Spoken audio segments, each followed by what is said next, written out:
if we're not going to be the ones that bring, Gen AI, like in that burst that happened 2 years ago, then we should be the one that shows how Gen AI can be used productively at scale beyond anything else. And in some ways, like we treated IBM as a client. We actually call it client zero, right? That's the term we use at IBM. And there are really two organizations that supported this. And organization number one is the internal CIO organization. And organizational number two was IBM Consulting, which is about 150,000 people of the 270,000. So now you have these two services organizations that are guiding this process.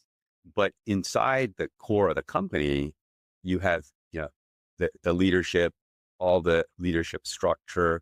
The CEO actually met once a week with the leadership team, all the business unit owners, the functional owners, et cetera, to drive this. There was a team that specifically, there were 4 teams. The second team was, okay, here are all the workflows that we need to go decompose. And then the fourth team actually was how you engage the employee population, right? So these hackathons and that type of thing. But we sort of treated IBM as a client, and we called it client zero, because part of what I love that. yeah, part of what we're trying to do is look, IBM's been in the AI space since like 1957 or whenever that conference was in New Hampshire, right? IBM was one of the 4, scientists who were there. And so we've been around the space a lot. And I mean, in some ways it's why I came back. And when Gen AI came into existence, it was a bit of shock to like the whole, AI world, right? But it was like so good and so pervasive and so quickly.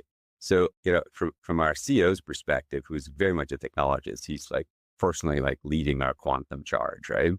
And, he could tell you exactly how the qubits behave, for example, right? So I think his Can he explain to entanglement to somebody like me? Because I'm still trying to get. Yes.